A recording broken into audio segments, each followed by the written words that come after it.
human rights defender with over 48 years of movement work in the United States and internationally.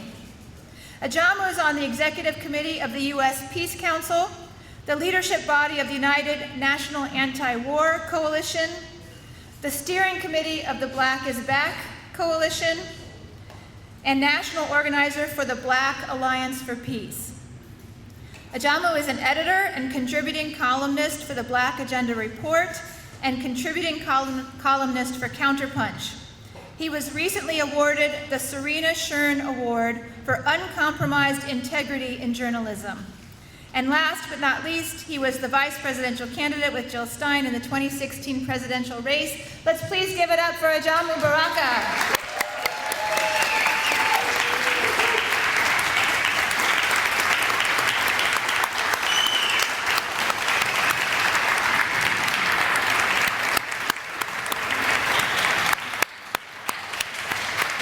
All power to the people. All power to the people. We must understand that when we say all power to the people, that that's more than just a slogan. It is a call to action. It is an expression of our values. It is an objective we must have if we're serious about radical change here in this country. So our responsibilities as citizens of empire is in fact to build movement that shifts power from the oppressor, from the exploiters, back to the people. So my friends, I want to thank you for allowing me the honor to come before you to talk about our common interests and our common experiences, attempting to build a party that responds to the objective needs of the people in this country who are looking for radical, for revolutionary change here in this country.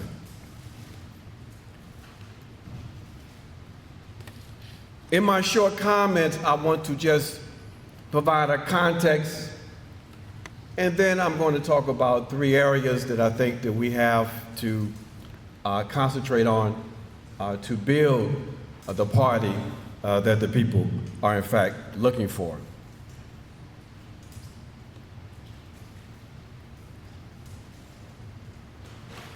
The context. I think that the Trump slogan of "Make America Great" is no more than the flip side of the Obama U.S. exceptionalism. Both two sides of the same white supremacist coin.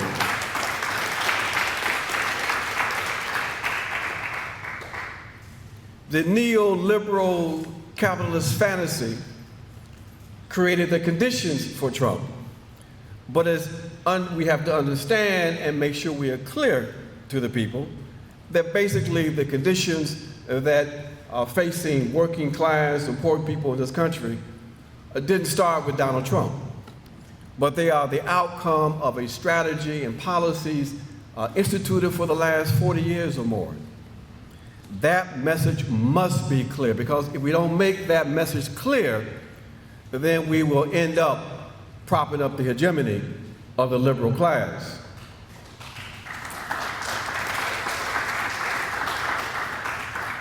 And what are the conditions?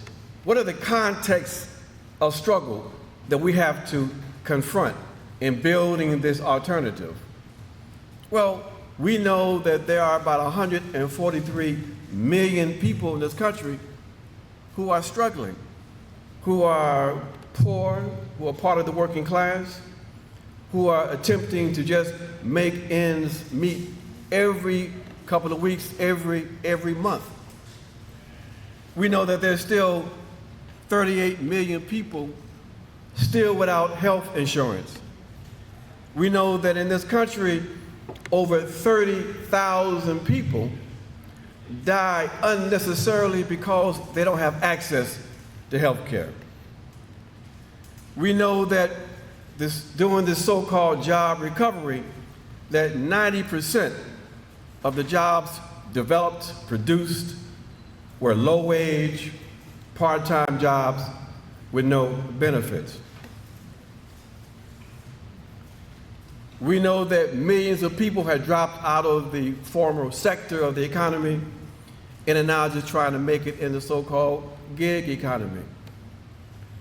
We know that black and brown mothers are experiencing maternal mortality rates that mirror the poor in the so-called global South. And we all know about the militarized police forces that engage in executions with impunity. 2 million people wake up every morning in this country in cages as part of the prison system here in this country. We know that in this country, on the southern border, that children are being snatched away from their families and put in cages like animals. We know that ICE is acting as a national Gestapo entity, producing fear and insecurity for people across this country. We know that in this country, there's no real social security, that 500,000 people go to bed or go to sleep not knowing where they're going to put their heads in security because they have no housing. This is the context that we are facing.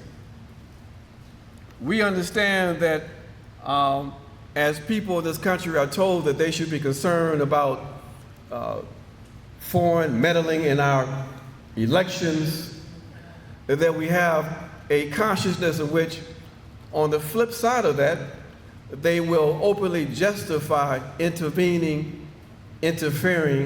in the elections and the processes of countries around the world, with the latest one being Venezuela. So this is the context of struggle, the context of confusion, the context that we have to enter into if we're serious about trying to build a movement, understanding where the people are and seeing where we can take the people once we get serious as a party.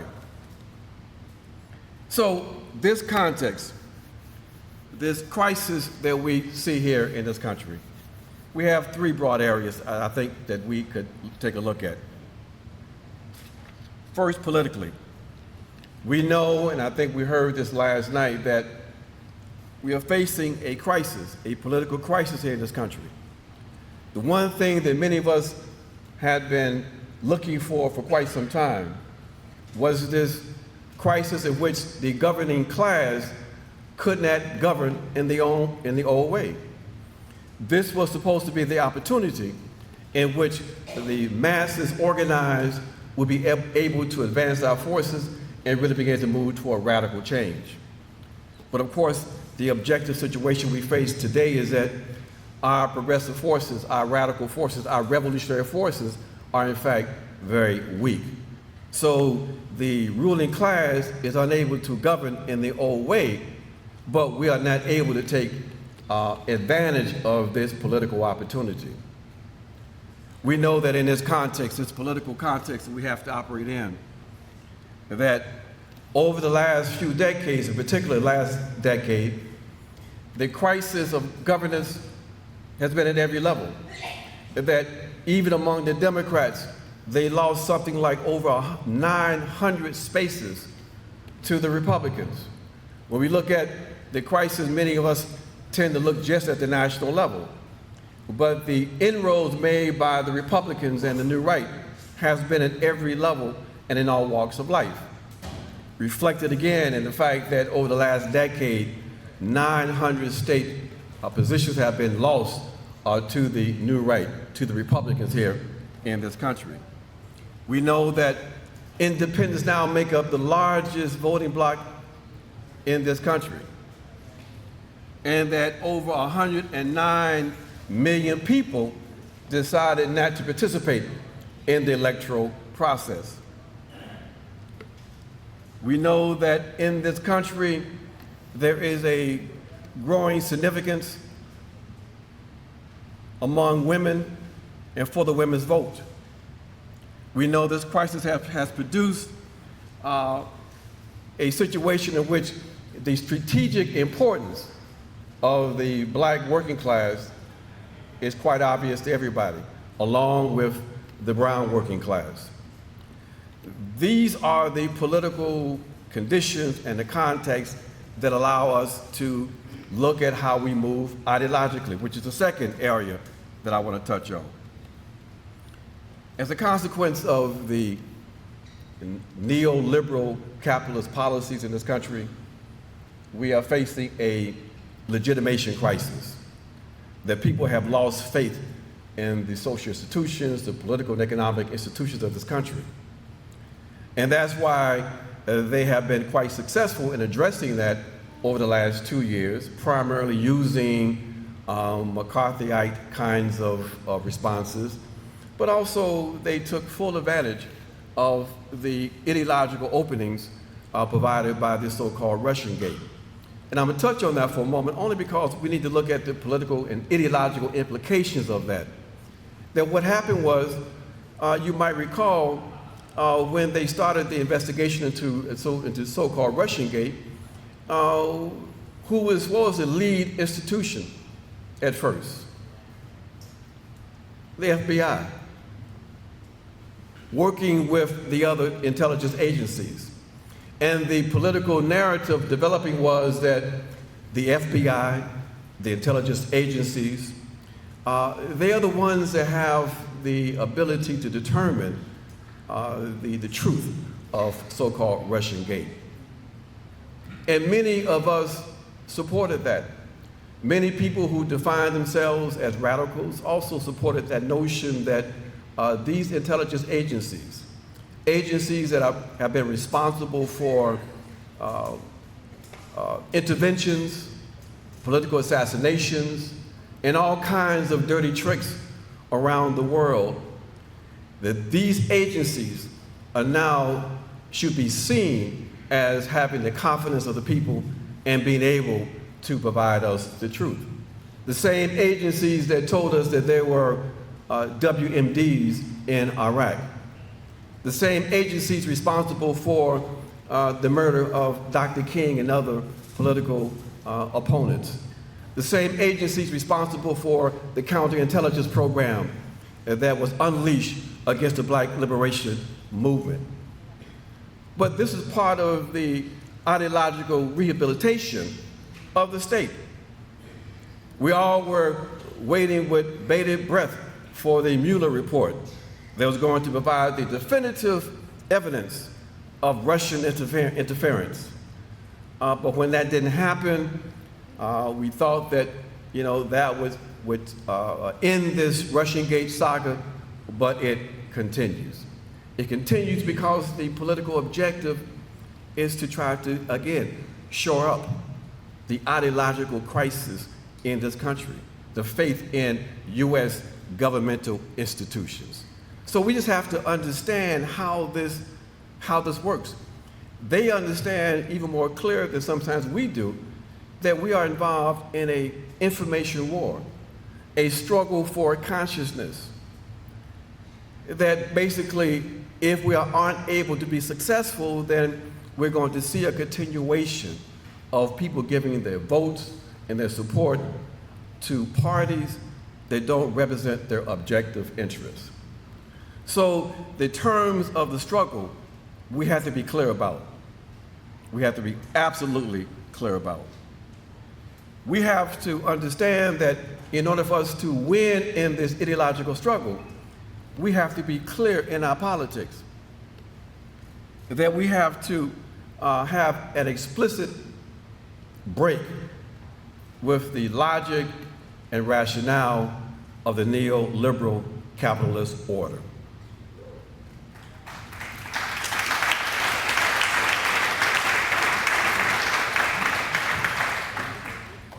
We have to openly reject the values of capitalism.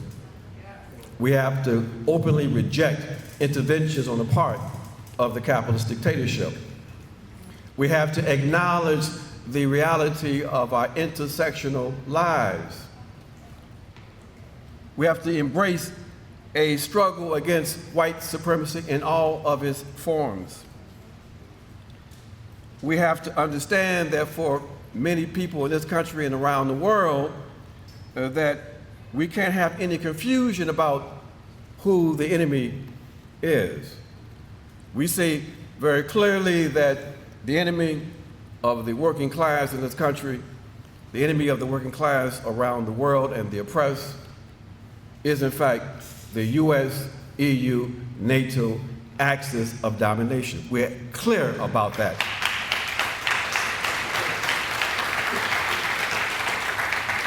So what this means ideologically is that we have to ground the Green New Deal in this reality, ground it in the working class realities of the people and of the sector that we need to organize. We have to understand that the Green New Deal has to transform a reality and transcend reformism. We have to understand that and be very clear in our articulations that we have to be about system change. So the Green New Deal becomes an important instrument in moving us toward the radical change we have to realize here in this country. We have to confront this new phenomenon of left patriotism, this attempt to try to use the symbols and symbolism of the US state in a progressive way. We understand how and why people do that, but you have to understand that when you do that, you're also alienating significant sectors of this population who are still experiencing national oppression. We have to understand the consequences of left patriotism when we hear people like Elizabeth Warren talk about patriotism and the Green New Deal being a patriotic kind of program. Again, this props up ideologically the state and the system and the Democratic Party. We have to recognize another very important and painful reality, and that is that we have to transcend narrow identity politics. But the most significant identity politics, the most dangerous identity politics that must be transcended is in fact white identity politics.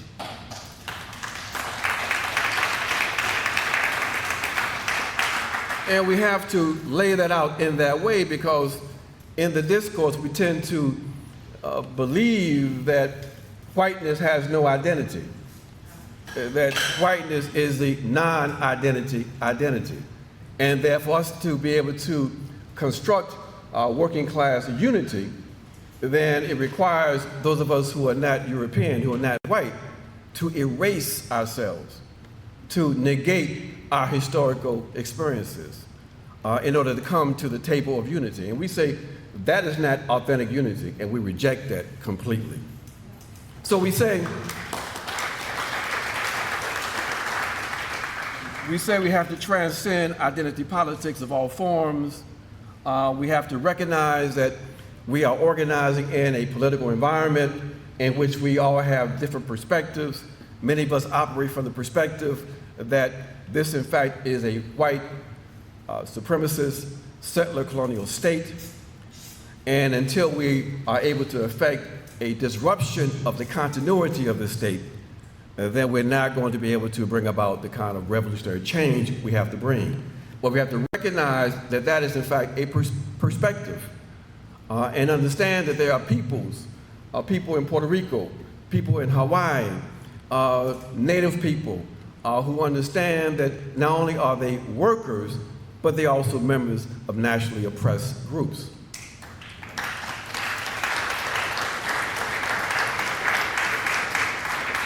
So what does all this mean?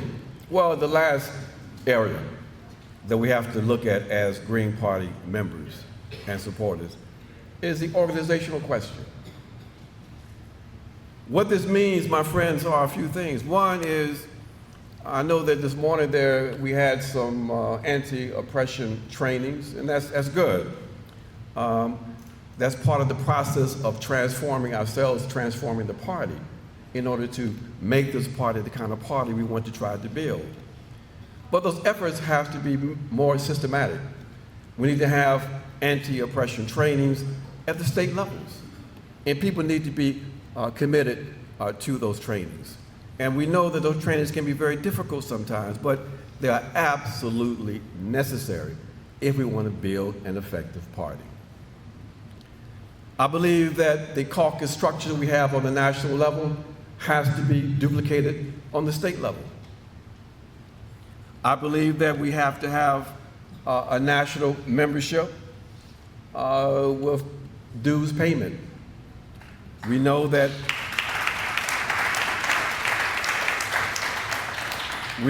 this may require a restructuring of the national party, but think about the fact that we have many people who want to be Green Party supporters who may not be in areas where they're active chapters. We need to have a process, a mechanism by which people can relate to the party, be a national member of the party. So that means a national membership along with state memberships. We need to take a look at that seriously. Again, if we want to get a position to take advantage of the contradictions here in this country politically. We have to reassess, in my opinion, this notion that the Green Party is only an electoral party, and our main objective is to have any and everybody run under the Green Party umbrella.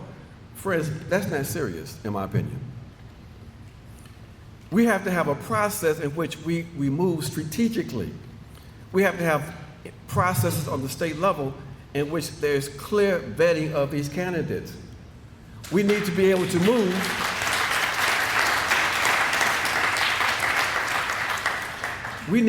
move as a party in support of candidates that may have real opportunities of making a breakthrough.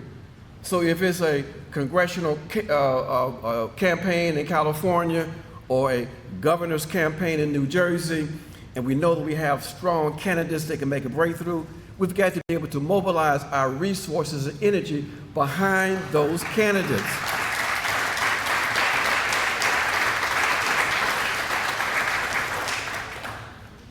We need, as we look at these people who come to us, and even as we go out to recruit, we have to be looking for people who have some grounding, some social base someplace.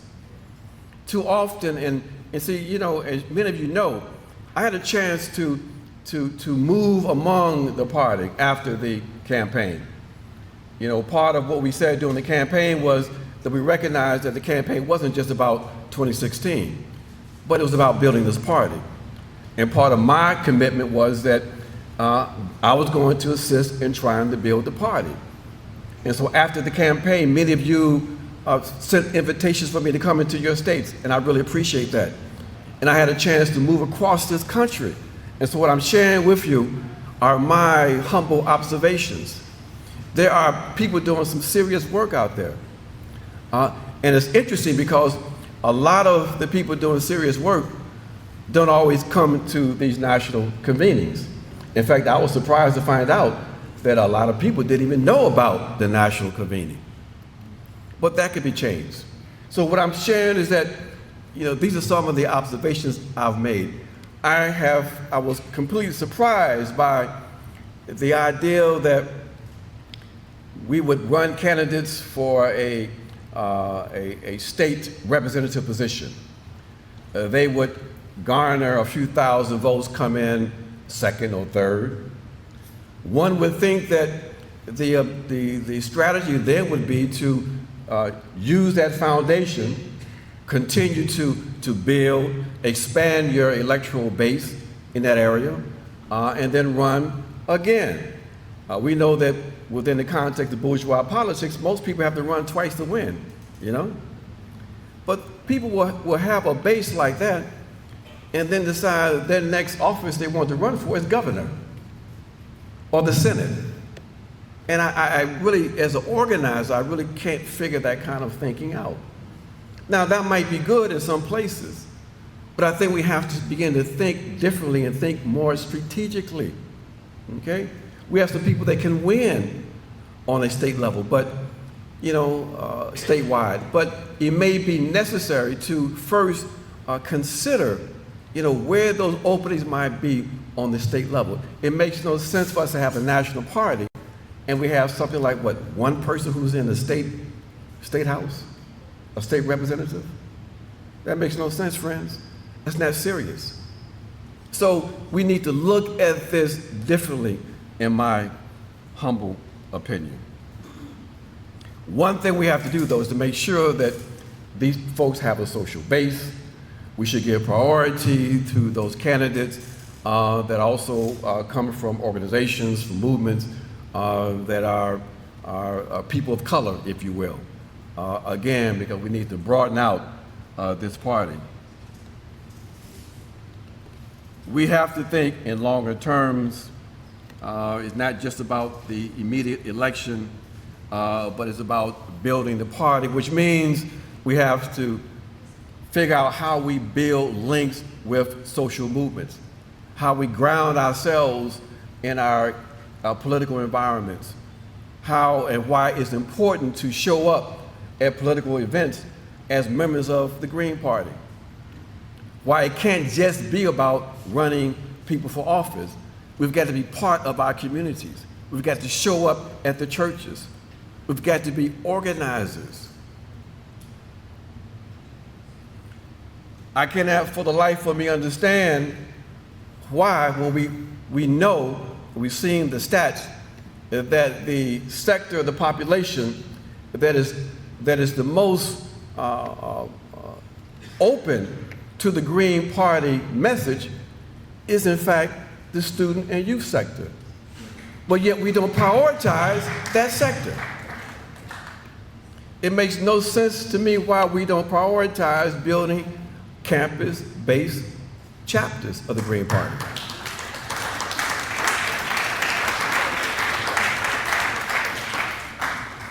So my friends, we just have to think about these things differently if we are going to build the party that we need to build and be positioned after 2020, once people recognize that once again they've been played, that the Democrats have opened up the door for a second term for Donald Trump.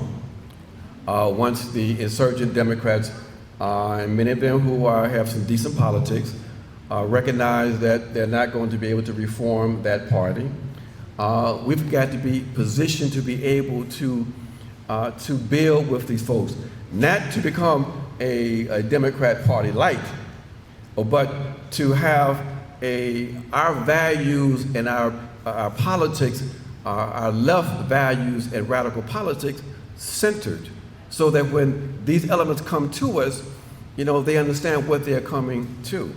And we have what it takes.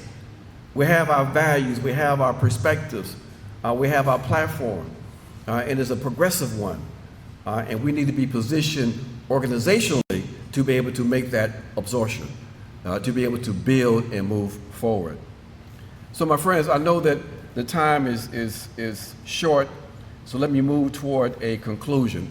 These are the three sectors I thought that we needed to address as the Green Party, as Green Party activists.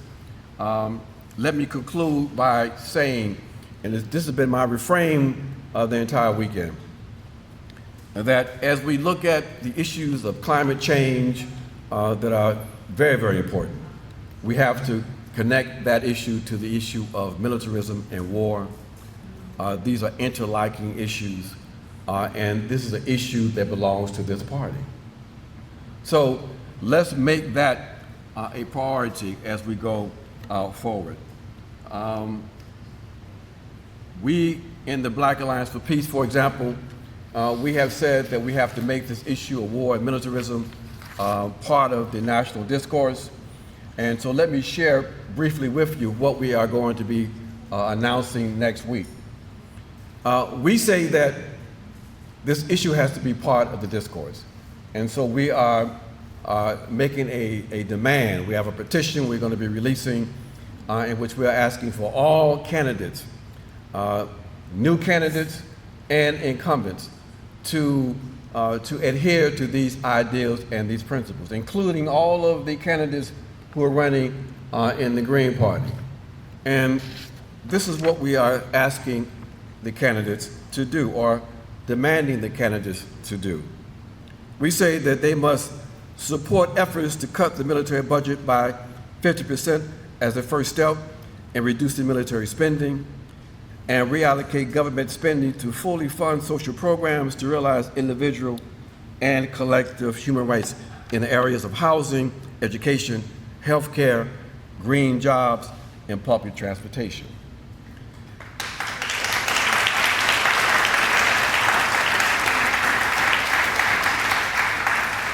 They must oppose the militarization of the police, and specifically for the Department of Defense 1033 program that transfers millions of dollars worth of military equipment to local police forces.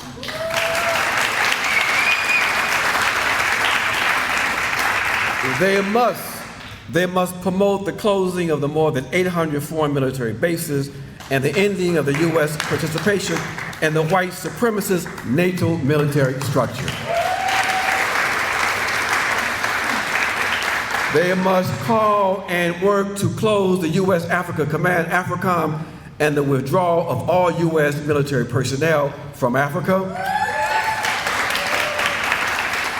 Demand that the Department of Justice document and investigate all instances of the use of lethal force by domestic police officers and agencies against non-white populations as demanded by various United Nations Human Rights Treaty monitoring bodies.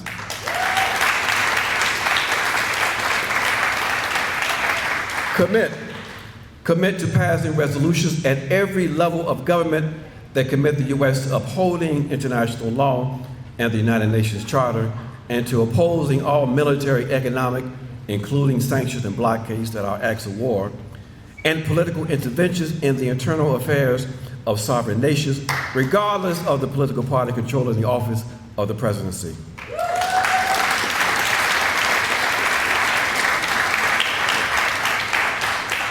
And they must sponsor legislation and/or resolutions at every level of government, calling on the U.S. to support the United Nations resolution on the complete global abolition of nuclear weapons passed by 122 nations in July 2017.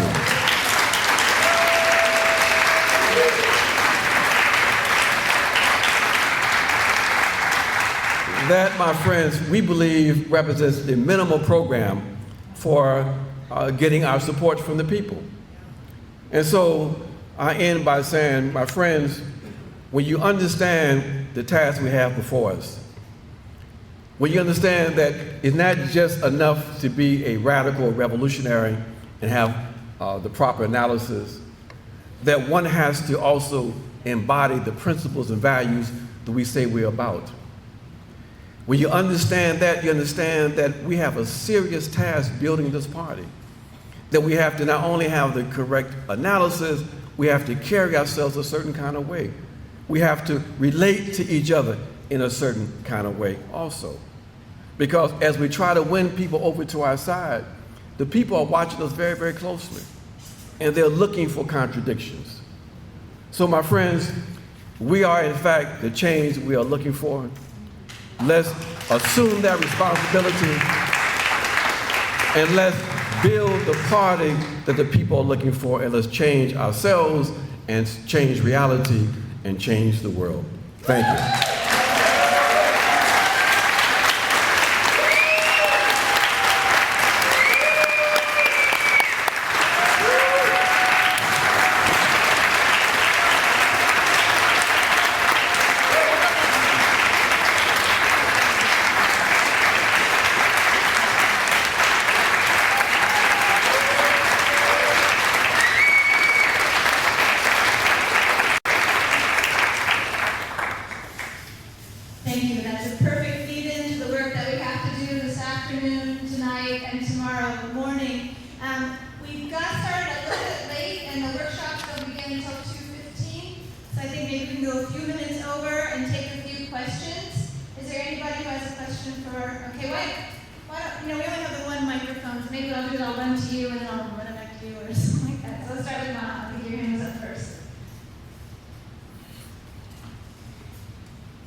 you expand upon the phrase you said, transcending reformism?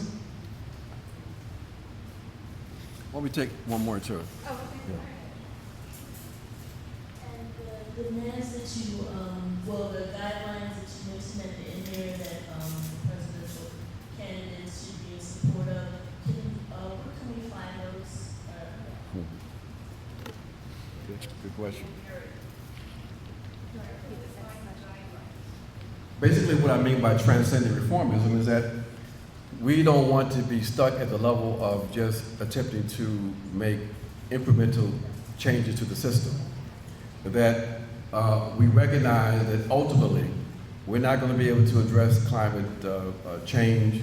We're not going to be able to realize our full human rights within the context of the existing system.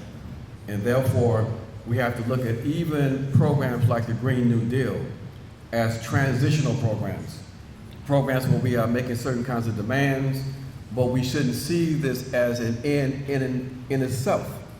That, for example, we know that, we talked about it yesterday in the workshop, that the energy companies that are salivating at the prospect of expanding oil production and use by 40% over the next decade, they're not going to just stand aside and let us build an alternative movement.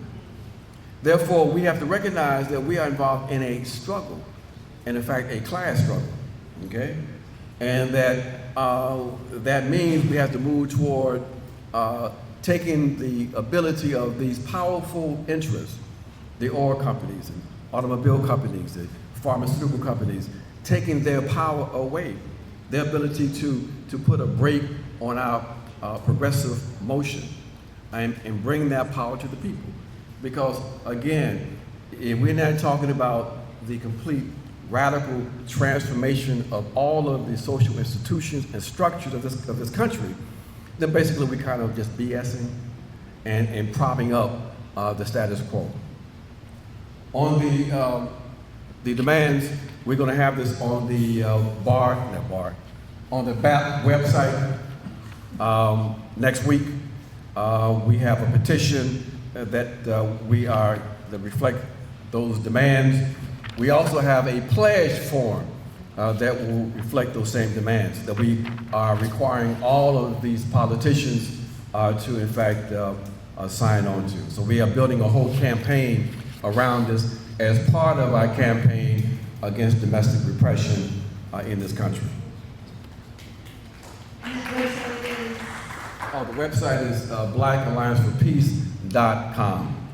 Great. So we have a second microphone. Michael, so we have Bruce. Anybody else that wants to ask a question?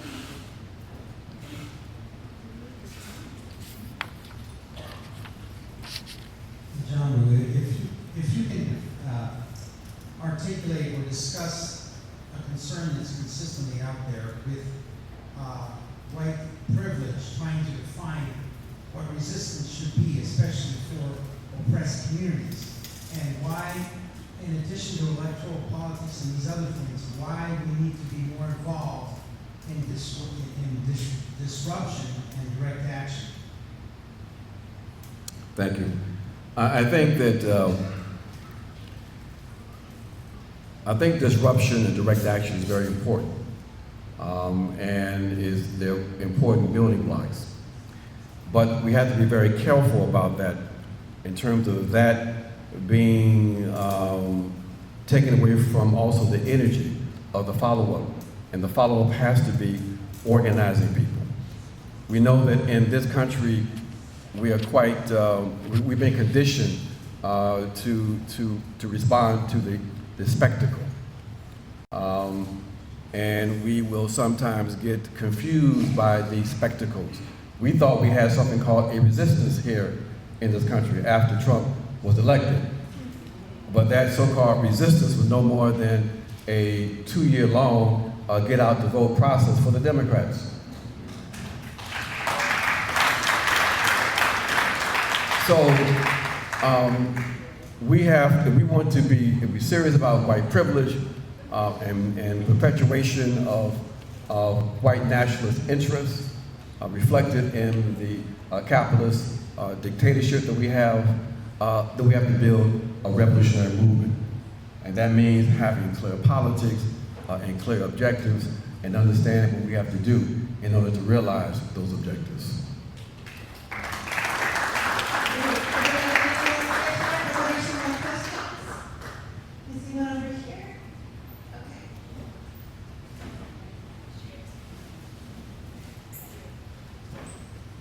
Thank you. Could you please elucidate any specific improvements you might suggest to internal Green Party relationships to make us be the change we want to be more than we already are? Thank you. I think one thing I touched on was the fact they're trying to keep people safe. That we have to really be honest enough to recognize some of our shortcomings as it relates to this party being able to realize its potential and being able to attract and hold people who have different kinds of experiences than we do. That means we have to be serious about understanding oppression, understanding different experiences people have in this country, and being able to engage folks who have different kinds of experiences. So that is one thing. The other thing is the structural issues that, I try to not get too heavily involved in some of the internal struggles within the Green Party, but I do see stuff from time to time, and I'm quite surprised, and sometimes I'm quite appalled by the tone of it. It goes beyond policy struggles, and it becomes quite personal, and sometimes very immature. So.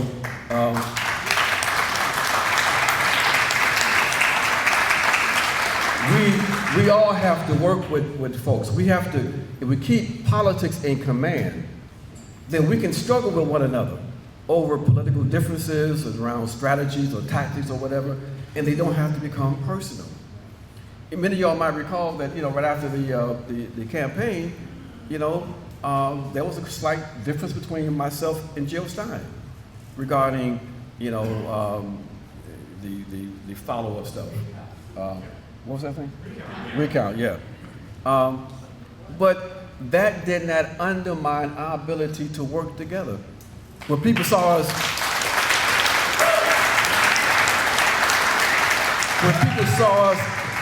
together at events after that, people wonder why we thought you all had some kind of issue. No, the bigger objective is building this party. And, I will always stand with Jill Stein because, some of y'all know some of the stuff that happened with the party as it relates to me. I mean, there was significant pressure on the campaign and the party because of Crazy Ajamu, and people gave her opportunities from the CNN town hall to other environments to sort of distance herself from Crazy Ajamu. But she never did. She never did. So, we have to check our tone. We have to keep the struggle, the engagement at the level of the policies and principles, and try to the extent that we can. I know it's difficult to avoid all of the other kinds of things that come in as flawed human beings that we are.